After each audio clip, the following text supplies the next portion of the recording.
İnsan həyatında ən çətin sınaqlardan biri ona dərin mənəvi və ya maddi zərər vurmuş insanlara bağışlamaqdır.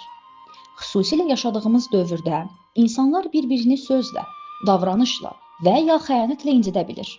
Belə hallarda bağışlamaq çox ağır görünsə də, İslam dini bizə kin və nifrət yükü ilə yaşamağı deyil, qəlbimizi təmiz saxlamağı tövsiyə eləyir. Əlbəttə ki, bağışlamaq zülmə razı olmaq demək deyil.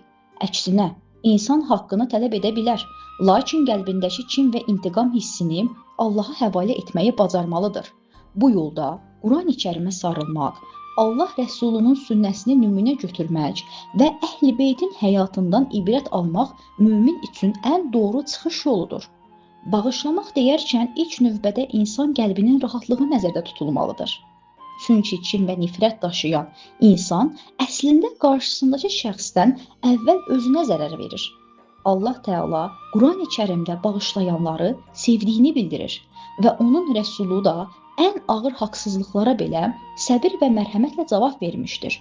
Buna görə də biz də gücümüz çatdığı qədər bağışlamağa çalışmalı, lakin eyni səhvlərin təkrar olunmaması üçün hikmətlə davranmalı və zərər verən insanlarla münasibətdə sağlam sərhədlər qoymağı bacarmalıyıq.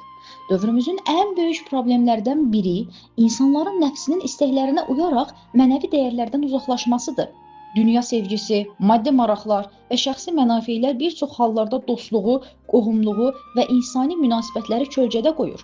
Bu səbəbdən insanlar kiçik bir mənfəət naminə xəyanət eləyir, qəlb qırır və başqalarının haqqını tapdalayırlar.